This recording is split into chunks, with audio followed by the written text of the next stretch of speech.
Good morning. This is Dr. Talari again. Today I am going to talk about the significance of an open-ended question. But before we talk about this, please read the introduction video on how to introduce yourself. And now I'd like to tell what is an open-ended question, what is a closed question. Okay, an open-ended question is a question where you ask the patient and the patient will tell everything about his complaint. For example, Mr. Jackson, tell me about the cough of yours. Or Mr. Jackson, tell me about your chest pain. So you give an option for the patient to talk in detail about the complaint. So the patient will start telling, Dr. Talari or Doctor, I've got this chest pain. It started 5 days ago and it was not bad initially, but now it's getting worse. It's actually here. Today I felt the pain here and it's going here, or I'm feeling the pain at the back. So the patient will talk more about the complaint. So what's a closed-ended question? Closed-ended question usually will have one-word answers like yes or no. So for example, you say, where is the pain? So the patient will say here, or it's a one-word thing, or is the pain moving anywhere? No. Is the pain moving anywhere? Yes. So this one is a closed question. So it's always important when you take history to ask for an open-ended question. So now I will tell you an example how you save time by asking an open-ended question and asking many closed questions. So I will first show you the wrong way, okay? Which is, so you have 70-year-old Michael Jackson. He has come to you with chest pain for 5 days. So now you start taking history. So this is the bad way. Please don't learn the bad way. I will talk about the good way later. Just check the time. How much time I waste asking closed-ended questions. So the first thing, okay. So I introduce myself. Hello, Mr. Jackson. I'm Dr. Talari. Examiner is taking a good introduction, good. So examiner will say this is good. So now you go to the history taking station. So you start, how can I help you today? He will say, oh doc, I've got chest pain from 5 days.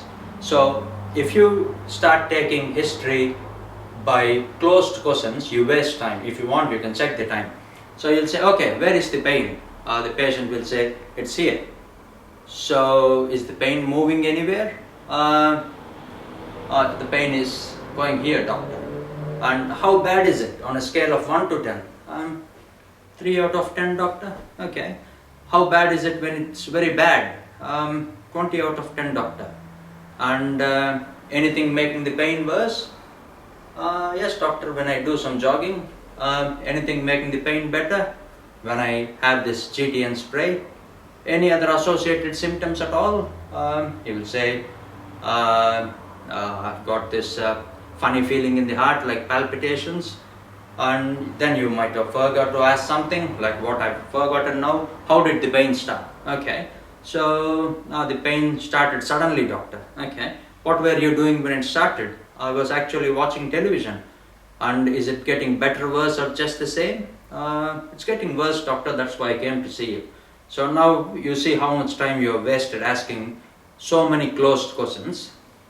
Instead of that, if you have asked the patient saying, okay, tell me about the pain, or tell me a bit more about this chest pain of yours. So the patient will usually have a script saying, if the doctor asks you, tell me about the pain, you have to tell all these things. So he will start telling like this. Now you can watch the time.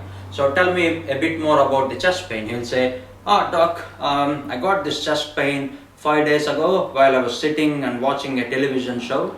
It was not bad initially, doctor, but now it's very bad, and it's actually very bad or worse when I do some jogging, and it's actually getting better when I use my mother's GTN spray. I feel some funny feeling in the heart, doctor. I'm actually scared. I thought I'll come and have a chat with you and see it's something to do with my heart. So I think it's less than 30 seconds. This patient will have this written. It's a script given to the patient.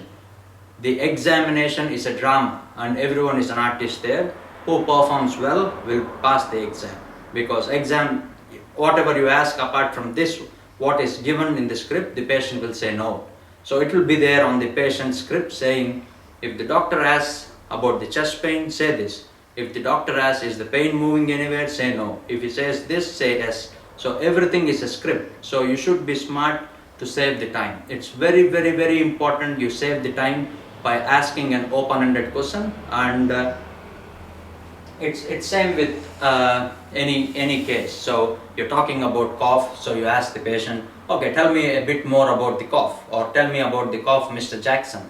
So the patient will start saying, doctor, I started this cough 5 days ago. Initially it was whitish phlegm. Now I'm bringing up brownish or greenish or blackish. Usually they describe the phlegm like that. And I'm having very bad chills and rigors. Now when I take a nice deep breath, I'm having pain here. So these are all the things patient will tell you, and it will be given in the script for a patient. If the doctor asks this, like tell me about the cough, you have to tell all these things. But if the doctor asks, are you bringing up any phlegm? Yes. What color is the phlegm? Initially green. Now it's brown. So the patient will waste your time. So it's always very important to ask an open-ended question. Okay, so I hope this is very useful to you, and if you like this video, please subscribe my channel so that you can get my notes which will be in a PDF format. If you have any doubts on this, please leave a comment and I will address your comment. And as said before, if you would like me to do any other videos about any case, I'm happy to do them. But in my later videos, I'll be doing the most common scenarios, like how do you approach a child with a rash, how do you approach a child with a cough.